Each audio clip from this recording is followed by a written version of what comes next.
మీరు దేనిని గ్రహించి ఉన్నారా అని అడిగి ఆయనే వాటి యొక్క అర్థముని తెలియపరుచుచున్నారు. కొన్నింటి గురించి ఆయన యొద్ద అడిగినప్పుడే ఆ అర్థముని చెప్పుచున్నారు. దేవునికి పరిశుద్ధ నామమునకు స్తోత్రం. అందుకే మనము అడిగినప్పుడే మనము అనేక విధములైన మర్మములని దేవుని యొద్ద నుండి మనము తెలుసుకొనుచున్నాం. దేవునికి పరిశుద్ధ నామమునకు స్తోత్రం. యేసు ప్రభు పరలోక రాజ్యం యొక్క మర్మములలో తన యొక్క తోటలో మంచి విత్తనములని విత్తించిన మనుషుడికి పోలిన ఆ అనుభవమని ధ్యానించినప్పుడు శత్రు గురుగులని విత్తించి వెళ్ళి ఉన్నాడు అని మనం ధ్యానించి ఉన్నాం. ఆ గురుగులని గురించిన వివరమని యేసు ప్రభు చెప్పినప్పుడు మత్తయి సువార్త 13వ అధ్యాయంలో 41వ వాక్యమని చదవండి. ఆటంకములకు సకలమైన వాటిని దుర్నీతి పరులను సమకూర్చి అగ్నిగుండములో పడవేయుదురు. The Son of Man shall send forth his angels, and they shall gather out of his kingdom all things that offend and them which do iniquity. దేవునికి పరిశుద్ధ నామమునకు స్తోత్రం. గురుగులని గురించి యేసు ప్రభు వివరించినప్పుడు తెలుగులో ఆటంకములు అని రాయబడి ఉన్నది. ఆటంకములు, తర్వాత సమస్త విధములైన దుర్నీతిని నడిపించేవారు. ఇంగ్లీష్లో మరొకసారి చదవండి. The Son of Man shall send forth his angels, and they shall gather out of his kingdom all things that offend and them which do iniquity. దేవునికి పరిశుద్ధ నామమునకు స్తోత్రం. ఒక పరలోక రాజ్యంలో విత్తబడుచున్న గురుగులు అని చెప్పినట్లయితే ఆటంకములు, లేకపోతే అపేంద్రములు, దుర్నీతిని నడిపించేవారు, అక్రమము చేయవారు. దేవునికి పరిశుద్ధ నామమునకు స్తోత్రం. అంటే పరలోక రాజ్యములో విత్తబడుచున్న విత్తనముల్లో గురుగులు అని అన్నిటినీ చెప్పటం లేదు, రెండే కార్యమని చెప్పుచున్నారు. ఒకటి ఆటంకములు, లేకపోతే అపేంద్రములు. రెండవది అక్రమము చేయవారు. ఈ రెండు కార్యములని ధ్యానించినట్లయితే మత్తయి సువార్త 18వ అధ్యాయమునకు వచ్చినప్పుడు యేసు ప్రభు ఆయన క్షమించని, ఆయన ఏమాత్రము కూడా క్షమించని ఒక కార్యమని చెప్పుచున్నారు. మత్తయి సువార్త 18వ అధ్యాయము 6వ వాక్యము నుండి చదవండి. నా యందు విశ్వాసం ఉంచు ఈ చిన్నవారిలో ఒకనిని అభ్యంతరపరచువాడెవడో వాడు మెడకు పెద్ద తిరుగటరాయి కట్టబడిన వాడై మిక్కిలి లోతైన సముద్రంలో ముంచివేయబడట వానికి మేలు. అభ్యంతరముల వలన లోకమునకు శ్రమ, అభ్యంతరములు రాక తప్పవు గాని ఎవని వలన అభ్యంతరములు వచ్చునో ఆ మనుష్యునికి శ్రమ. But whoso shall offend one of these little ones which believe in me, it were better for him that a millstone were hanged about his neck, and that he were drowned in the depth of the sea.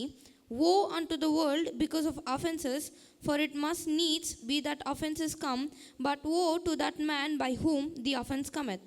దేవునికి పరిశుద్ధ నామమునకు స్తోత్రం.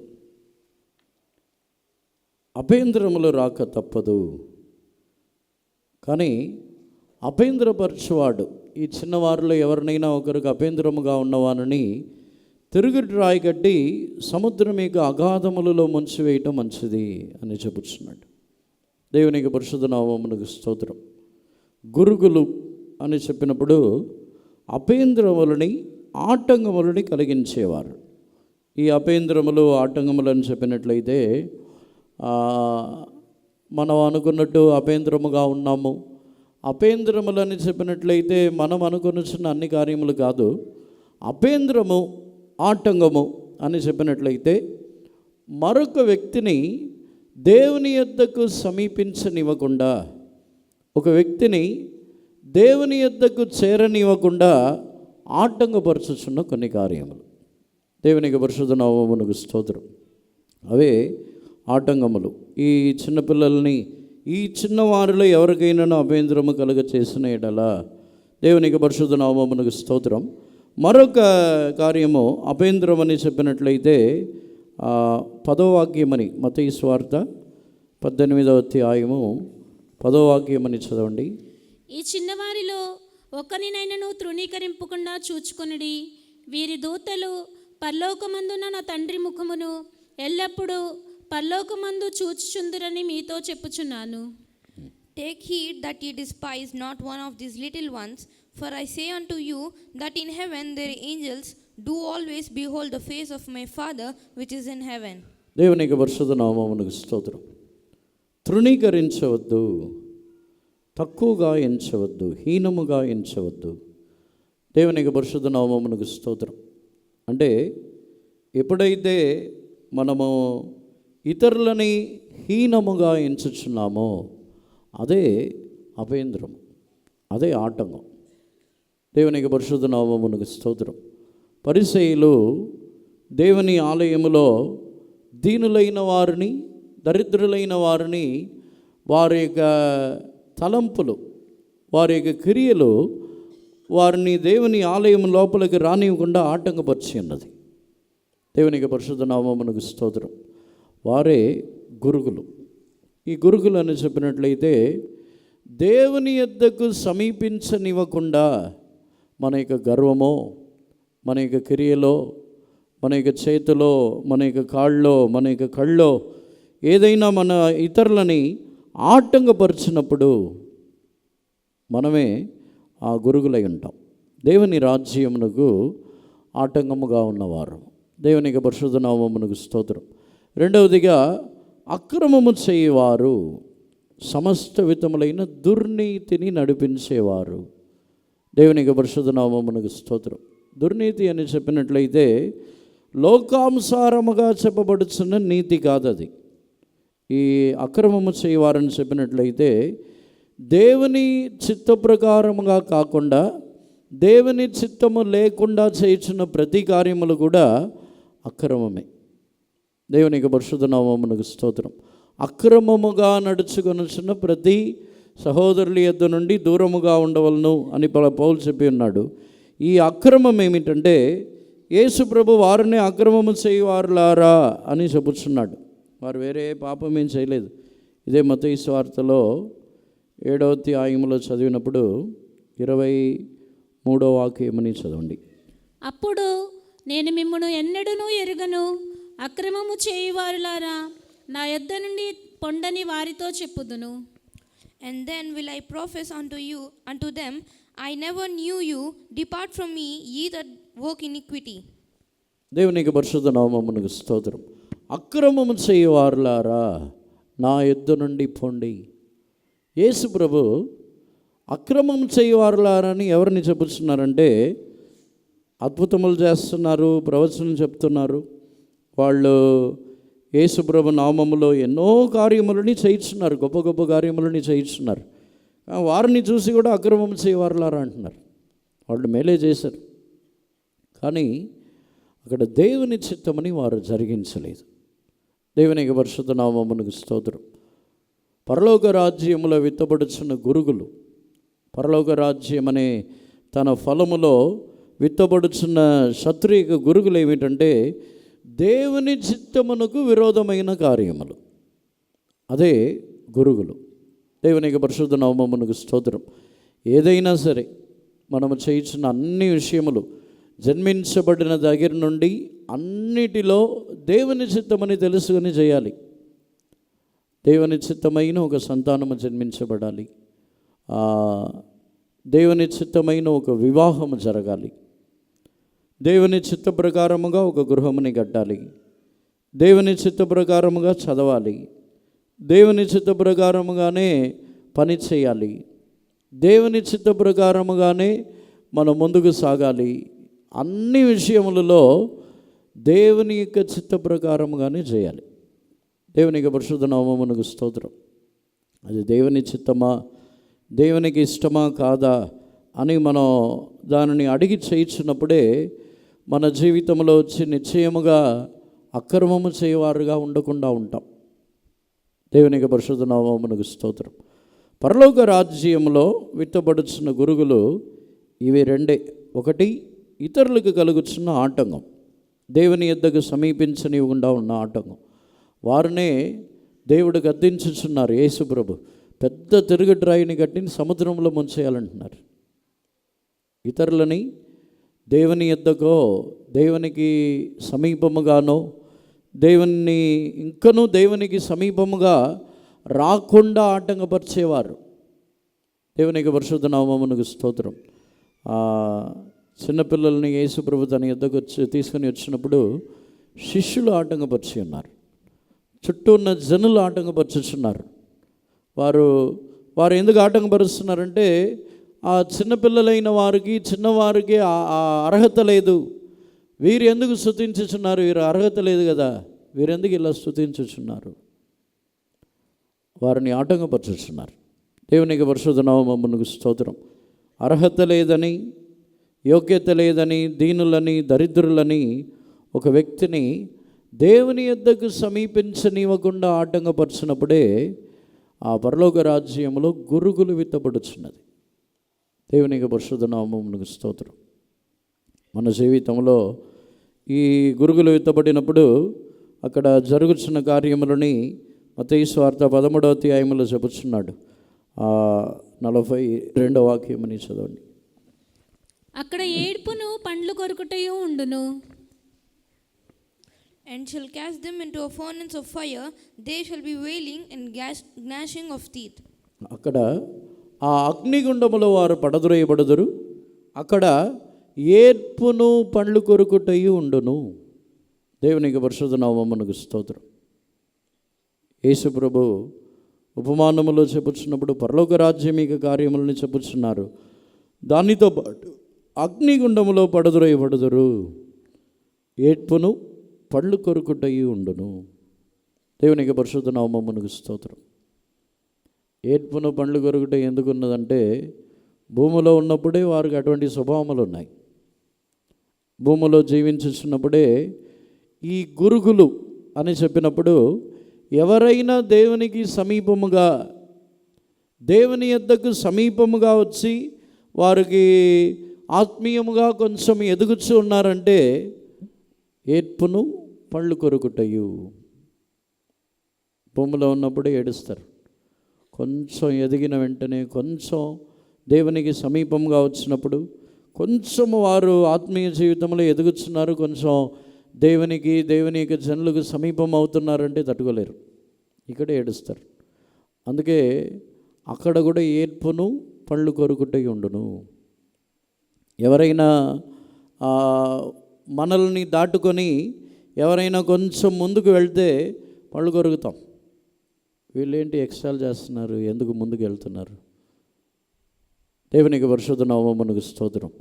భూమిలో ఉన్నప్పుడే ఈ ఏడ్పు పండ్లు కొరుకుట ఉన్నప్పుడు పరలోక రాజ్యంలో ప్రవేశించకుండా అగ్నిగుండములో పడద్రోయబడి అక్కడను ఏడ్పును పండ్లు కొరుకుట ఉంటుంది. దేవునికి పరిశుద్ధ నామమునకు స్తోత్రం. యేసు ప్రభు తన యొక్క ఉపమానంలో ఈ విధముగానే చెప్పుచున్నారు. 43వ వాక్యంలో చదివినప్పుడు, నీతిమంతులు తండ్రి రాజ్యంలో సూర్యుని వలె ప్రకాశించుదురు. చదవండి. అప్పుడు నీతిమంతులు తమ తండ్రి రాజ్యములో సూర్యుని వలె తేజరిల్లుదురు. చెవులు గలవాడు వినుగాక. Then shall the righteous shine forth as the sun in the kingdom of their Father. Who hath ears to hear, let him hear. సూర్యుడు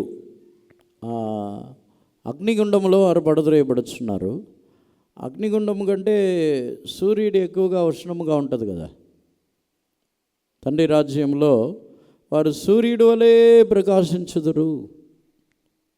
దేవునికి పరిశుద్ధ నామమునకు స్తోత్రం. అంటే భూమిలో జీవించుచున్నప్పుడే మనం ఇతరులకు ఆటంకముగా, అంటే ఇతరులకు అపేంద్రముగా, ఇతరులని హీనముగా ఎంచి తృణీకరించి, ఇతరుల యొద్ద, దీనులు దరిద్రుల యొద్ద మనము కఠినముగా, క్రూరముగా ఉన్నప్పుడు మనం ఉష్ణముగా, వేడివేడిగా ఉంటాము భూమిలో ఉన్నప్పుడే. అందుకే పరలోక రాజ్యంలో మనకు సూర్యుడి యొక్క అనుభవం ఇవ్వట్లేదు. సూర్యుడు వలె ప్రకాశించుదురు. నీతిమంతులు. దేవునికి పరిశుద్ధ నామమునకు స్తోత్రం. గురుగుల్ని అపవాది విత్తి దాన్ని చివరి వరకు అలాగే ఉంచుచున్నాడు. దేవునికి పరిశుద్ధ నామమునకు స్తోత్రం. అటు తర్వాత పోయిన వారంలో మనం ధ్యానించినప్పుడు పరలోక రాజ్యము ఒక మంచి ధననీతికి పోలినది ఉన్నదని, దానికి తర్వాత ముత్యమునకు పోలినది ఉన్నదని మనం చదివి ఉన్నాం. చదవండి, 45వ వాక్యం నుండి చదవండి. మరియు పరలోక రాజ్యము మంచి ముత్యములను కొనవెదకుచున్న వర్తకుని పోలి ఉన్నది. అతడు అమూల్యమైన ఒక ముత్యమును కనుగొని పోయి తనకు కలిగినదంతయు అమ్మి దాని కొనును. Again, the kingdom of heaven is like unto a merchant man seeking goodly pearls, who, when he had found one pearl of great price, went and sold all that he had and bought it. దేవునికి పరిశుద్ధ నామమునకు స్తోత్రం. మంచి ముత్యములని వెతుకుచున్న వర్తకునికి పోలి ఉన్నది. దేవునికి పరిశుద్ధ నామమునకు స్తోత్రం.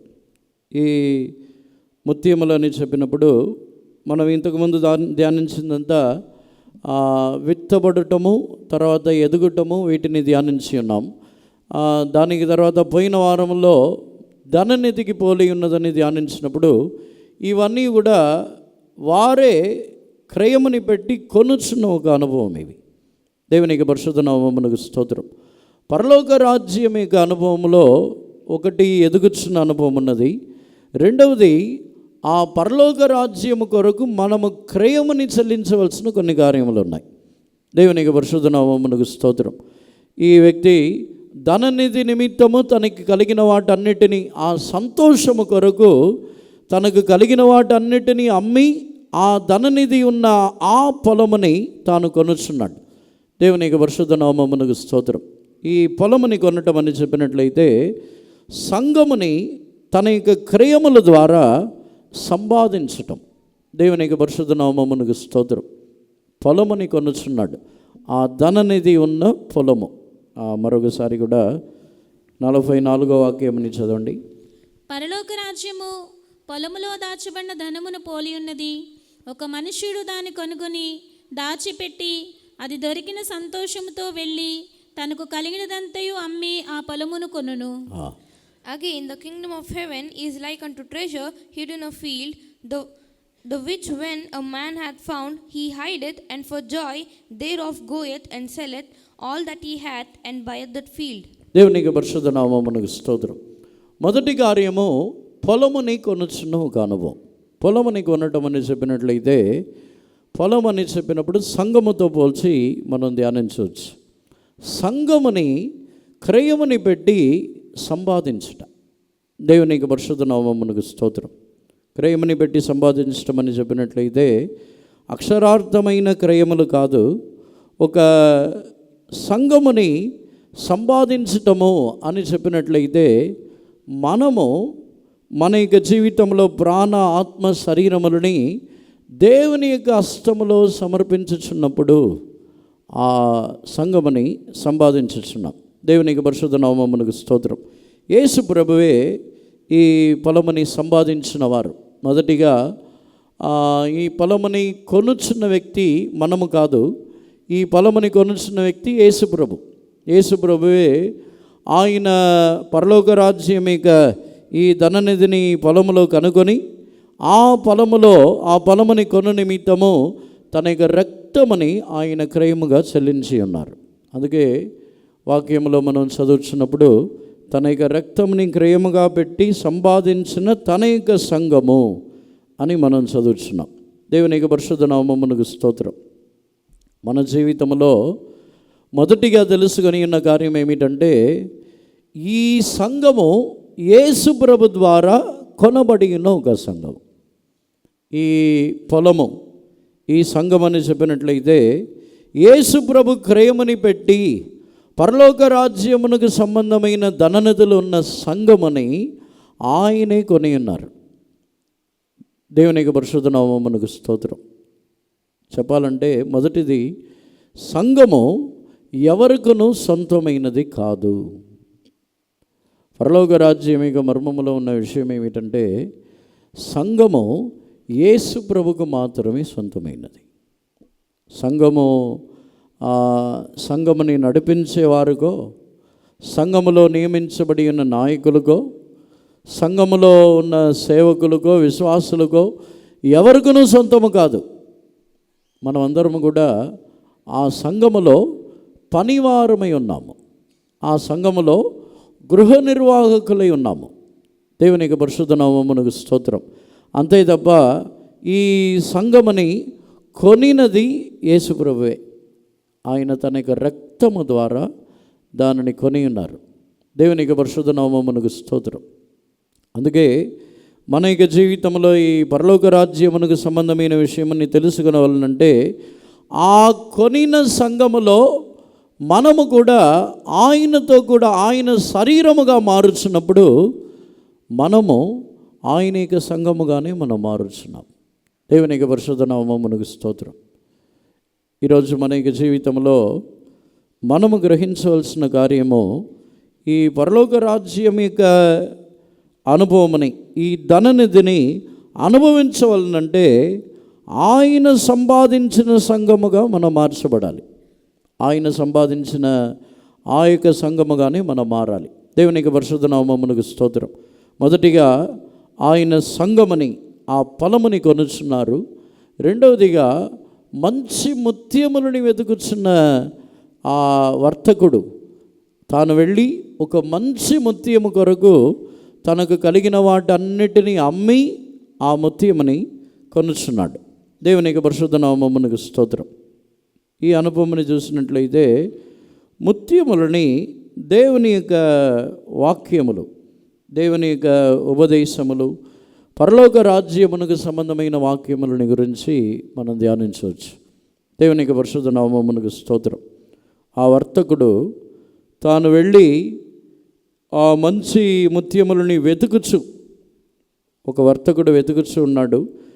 మంచి ముత్యము దొరికిన వెంటనే తనకు కలిగిన వాటన్నిటినీ అమ్మి మరలా దానిని, ఆ ముత్యముని, ఒకే ఒక ముత్యముని తాను కొనుచున్నాడు.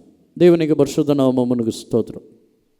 ఈ అనుభవముని ధ్యానించినట్లయితే ఒకటి ఆయన సంఘముని కొనుచున్నారు. రెండవది పరలోక రాజ్యం అనేది ఆ ముత్యము, దేవుని యొక్క సత్యములని కొనుచున్న ఒక అనుభవం. అది దేవునికి పరిశుద్ధ నామమునకు స్తోత్రం. సామెతల్లో దీనిని గురించి మనం చదివినట్లయితే సత్యముని కొని దానిని ఉంచుకొనుము, దానిని అమ్మివేయవద్దు, సత్యమని అమ్మివేయవద్దు అనే వాక్యముని మనం చదువుతున్నాం. దానిని కొని నీ దగ్గర దానిని ఉంచుకొనుము. ఆ వాక్యముని తీసిన వారు చదవండి. 23 చదవండి. 23 చదవండి. సత్యమును అమ్మివేయక దాన్ని కొని ఉంచుకొనుము, జ్ఞానమును ఉపదేశమును వివేకమును కొని ఉంచుకొనుము. Buy the truth and sell it not, also wisdom and instruction and understanding. దేవునికి పరిశుద్ధ నామమునకు స్తోత్రం. సత్యముని అమ్మివేయక దానిని కొని ఉంచుకొనుము, జ్ఞానముని వివేకముని కూడా కొని, ఉపదేశముని కూడా కొని ఉంచుకొనుము. దేవునికి పరిశుద్ధ నామమునకు స్తోత్రం. కొనుచున్నావు కానపు. ఎలా మనం కొంటాం? ఒక ముత్యంని కొనాలంటే దానికి విలువ, మనం కష్టపడి సంపాదించి సమకూర్చిన వాటిని, ఆ విలువైన వాటి కొరకు ఎన్నో రోజులు కష్టపడి సంపాదించిన వాటిని బట్టి ఆ ముత్యముని కొనుచున్నాం. దేవునికి పరిశుద్ధ నామమునకు స్తోత్రం. అదేవిధముగానే పరలోక రాజ్యముని గురించిన సత్యములు, పరలోక రాజ్యమునకు సంబంధమైన జ్ఞానము, పరలోక రాజ్యమునకు సంబంధమైన తెలివి, ఉపదేశములు, ఇవన్నీ కూడా సాధారణముగా దొరకదు.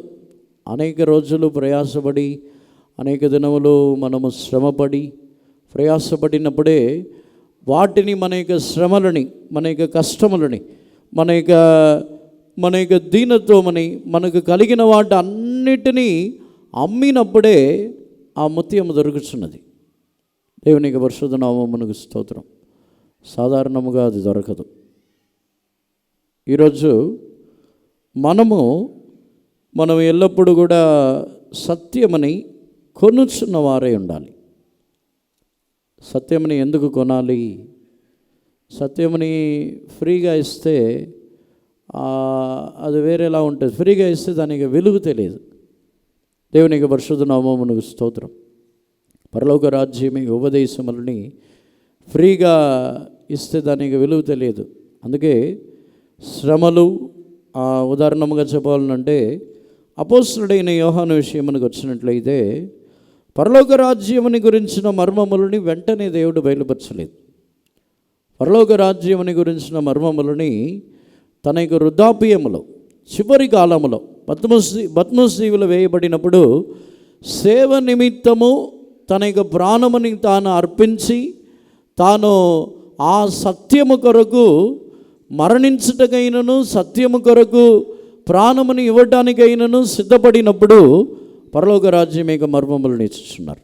దానికి ఒక క్రయముని యోహాను చెల్లించవలసి వచ్చి ఉన్నది. దేవునికి పరిశుద్ధ నామమునకు స్తోత్రం.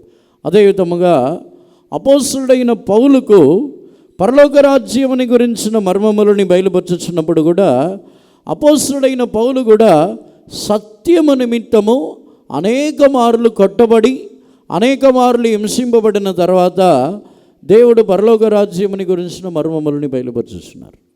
ఊరికే దేవుడు బయలుపరచలేదు.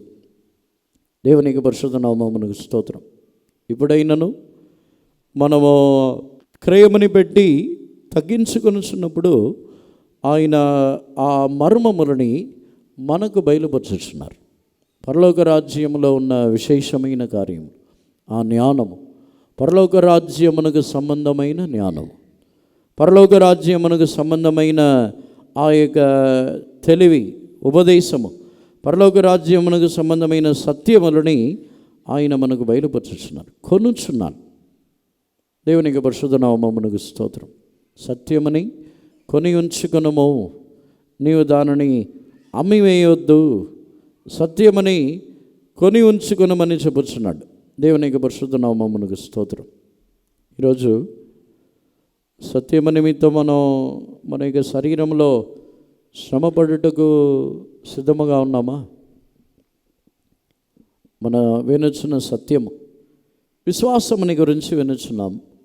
విశ్వాసము కొరకు ఆ సత్యములో నిలబడటానికి మనం సిద్ధముగా ఉన్నామా? ఆ సత్యములో నిలబడాలంటే మనం త్యాగము చేయాలి. సాధారణముగా నిలబడలేము. మనకు పరిశుద్ధ జీవితముని గురించిన సత్యమైన, దీనత్వముని గురించిన సత్యమైనను, యేసు ప్రభు యొక్క దివ్య స్వభావములు, ఇదే సత్యము. ఆ అనుభవములన్నిటినీ మనము నిలబడాలంటే, మనం పొందుకోవాలంటే వాటి కొరకు త్యాగం చేయాలి, వాటి కొరకు శ్రమపడాలి, వాటి కొరకు మనం పోరాడాలి. అప్పుడే మనము ఆ సత్యమని మన యొద్ద ఉంచుకొనుచున్నాం. దేవునికి పరిశుద్ధ నామమునకు స్తోత్రం.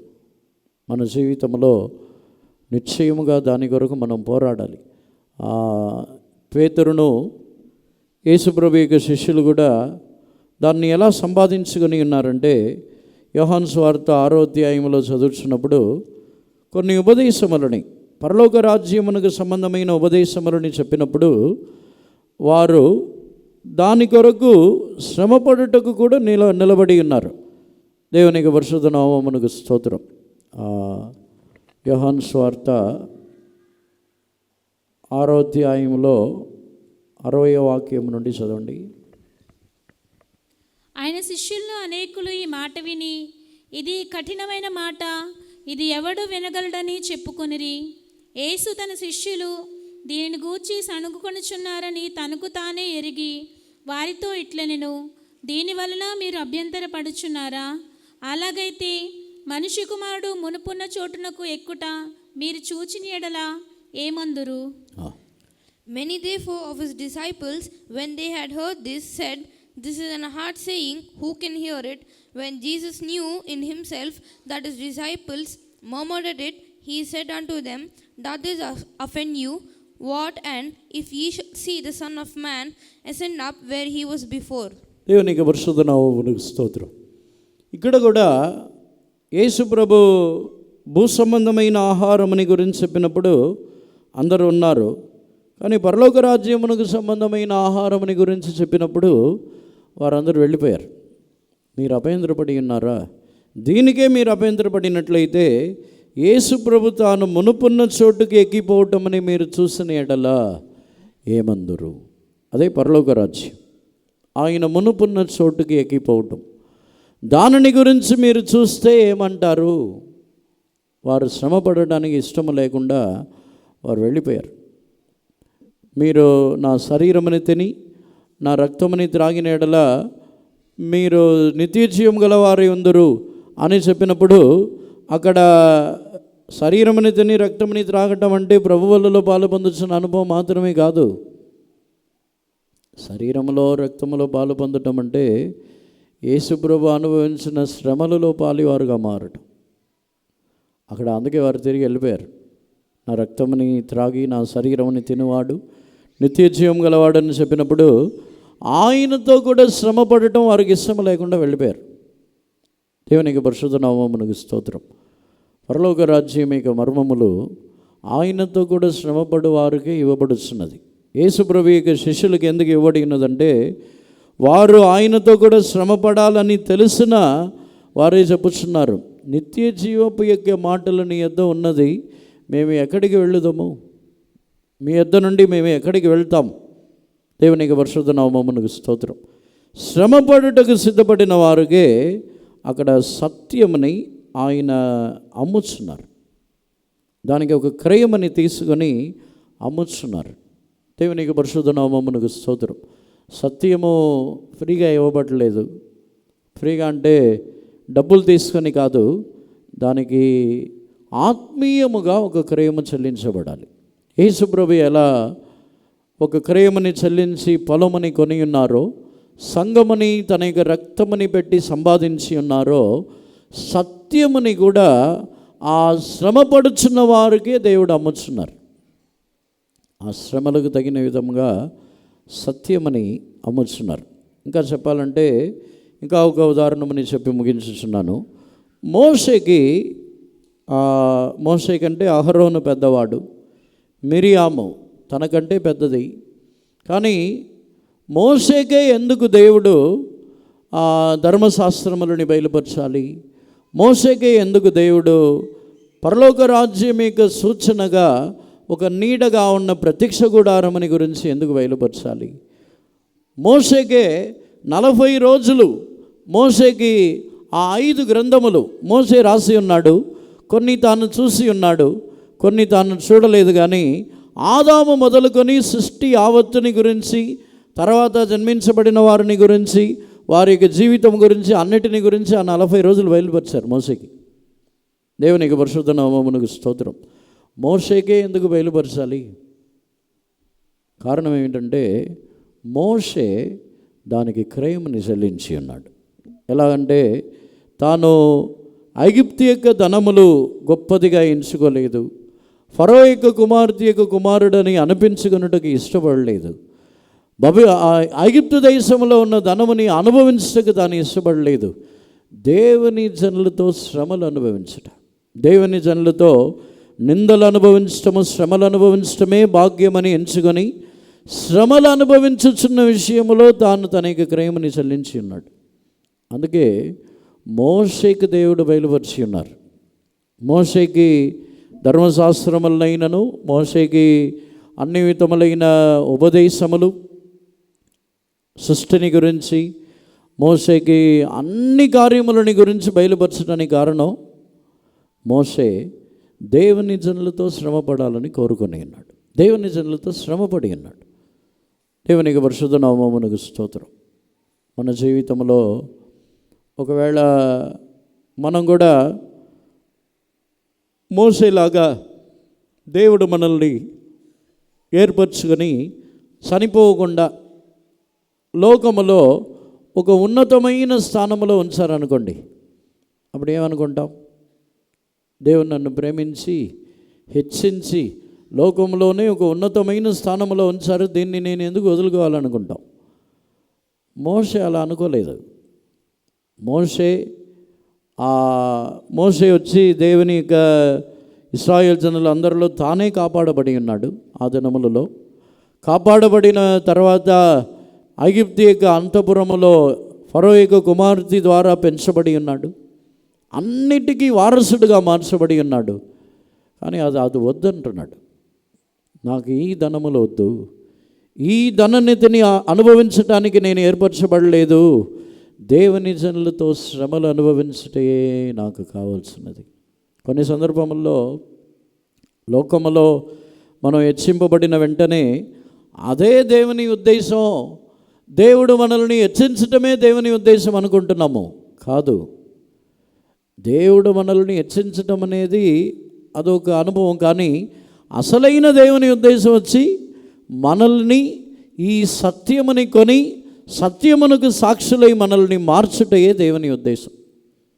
దేవునికి పరిశుద్ధ నామమునకు స్తోత్రం. మనం సగంలోనే చాలామంది ఆగిపోయాం. దేవుడు మనల్ని హెచ్చించి మనల్ని ఒక మంచి స్థానమునకు తీసుకొచ్చిన వెంటనే అదే దేవుని యొక్క పూర్తి ఉద్దేశం అని అనుకొనిచున్నాం.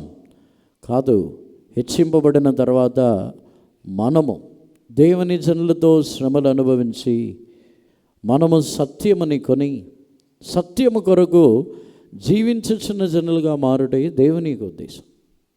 దేవునికి పరిశుద్ధ నామమునకు స్తోత్రం. మనం సగమే ఎరిగి ఉన్నాం. దేవుడు మనల్ని హెచ్చించిన వెంటనే అదే ఇంకా గురి, అదే మన యొక్క గోల్ అనుకుంటున్నాం. అది కాదు మన యొక్క గురి. మన యొక్క గురి ఈ పరలోక రాజ్యము నిమిత్తము ఆ ముత్యమని కొనుచున్న ఒక అనుభవం. అది దేవునికి పరిశుద్ధ నామమునకు స్తోత్రం. అందుకే మనం నిజముగా పరలోక రాజ్యముని ప్రేమించే వారమైతే, పరలోక రాజ్యమికు ఉపదేశములని ప్రేమించే వారమైతే పరలోక రాజ్యము నిమిత్తము మనము శ్రమపడుచున్నాం.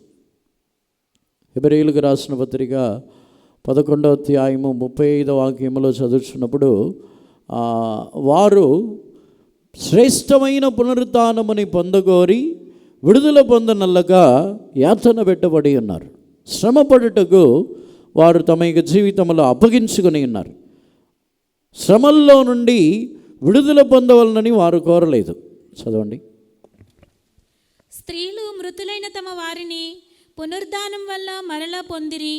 కొందరైతే మరి శ్రేష్టమైన పునరుద్ధానము పొందగోరి విడుదల పొందనొల్లక యాతన పెట్టబడిరి. Women received the dead rise to life again, and others were tortured, not accepting deliverance, that they might obtain a better resurrection. శ్రేష్టమైన పునరుద్ధానముని పొందగోరి విడుదల పొందనల్లగా యాతన పెట్టబడిరి. విడుదల పొందవచ్చు, వారు తప్పించుకోవచ్చు, శ్రమల్లో నుంచి తప్పించుకోవచ్చు. కానీ యాతన పెట్టబడి ఉన్నారు, శ్రమ పెట్టబడి ఉన్నారు. దేవునికి పరిశుద్ధ నామమునకు స్తోత్రం. మన జీవితంలో కూడా మనం సత్యమును కొనుటకు శ్రమలు, క్రీస్తు నిమిత్తము శ్రమపడుటకు సిద్ధముగా ఉన్నప్పుడే మనము మన యొక్క జీవితంలో ఆ సత్యముని కొనగలం. దానికి మనం వారసులుగా మనం మారగలం. దేవునికి పరిశుద్ధ నామమునకు స్తోత్రం. మన జీవితంలో క్రీస్తు నిమిత్తము, పరలోక రాజ్యము నిమిత్తము త్యాగము చేయుటకు, పరలోక రాజ్యము నిమిత్తము శ్రమపడుటకు, మన యొక్క ప్రాణాత్మ శరీరములని క్రయముగా చెల్లించుటకు దేవుడు మనకు కృప ఇవ్వాలి. అందుకొరకు అందరిని చేరి దేవుణ్ణి స్తోత్రించదము. స్తోత్రం దేవా, స్తోత్రం, స్తోత్రం, స్తోత్రం, స్తోత్రం. హల్లెలూయా, హల్లెలూయా, హల్లెలూయా, హల్లెలూయా. స్తోత్రం దైవమే, స్తోత్రం, స్తోత్రం, స్తోత్రం.